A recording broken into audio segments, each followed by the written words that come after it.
Hey y'all, it's Anna with Adventures in Cardboard, and I'm going to show you today how to take one of the downloadable PDFs from our website and turn it into a template to then turn into a sword.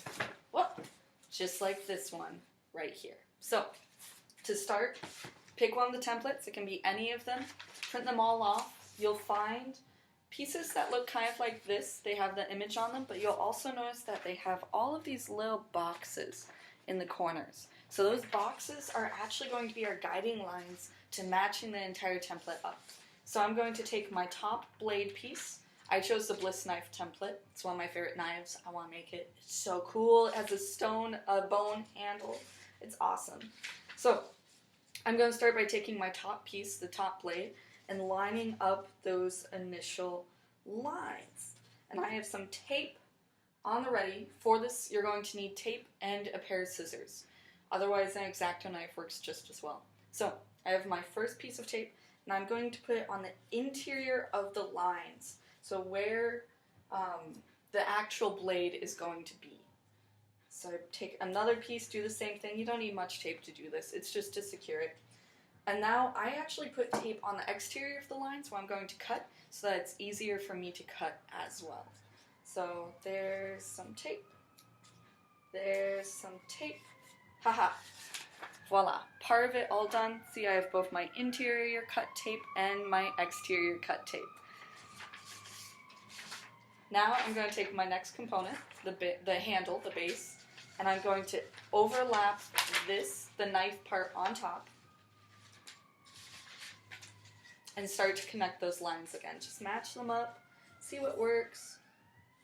And you should be able to tell if the lines are matched up just by how they will visually look. So, first interior tape. Second interior tape. These are small pieces of tape. They were kind of fun to tear. You could just tear tape all day. And I need one more piece of tape.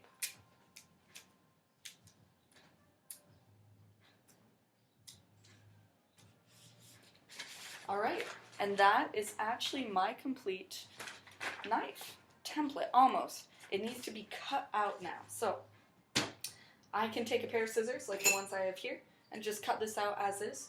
Or I can use an X-Acto knife like the one here as well, and I actually have a cutting surface underneath this that I can cut on top of.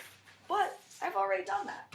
When it's all complete and done, your template is going to look like this. The next step is to take this, we're actually going to move that aside, find a piece of cardboard, and when you're looking for a piece of cardboard, you want to consider the grain. So this piece of cardboard, my grain, is actually running widthwise of my sword. If I put my sword on here, the grain is running like this. That is not good. You want your grain to match the length of your sword. That way it's stronger. So when a grain is running widthwise, like this piece, what will happen is that the sword is easier to rip or to fall apart. And the heaviest area of use right here, you can already see, it bends more easily. You do not want that. So don't use a piece of cardboard with the grain like that. Try to find a piece of cardboard where the grain runs the length of the sword. Moving on and find an actual piece. Here, we're going to say this one works. So I'm going to take my template, hold it to it, grab a pencil, a Sharpie, your preferred method. I like to start with pencil so that if I make a mistake, I can go back over and erase it. And you'll trace this piece out. What will happen is you'll have one of these. You actually need two. So find another piece of cardboard, think about the grain of it, trace it out as well, and then you'll find yourself with two templates, and you'll just need a stick or a piece of bamboo to go in the middle of that. If you don't have a stick or a bamboo, I actually have another build that you're able to use to put in the center of your cutout. So we have another video that demonstrates how to put this together. I just wanted to show you how to get to this stage, and you'll be able to use that other video to get to this stage. Thanks for joining. Hope you're having fun in quarantine times. We'll get a nice little tiger in your hand and you can have a little bit more fun. Peace.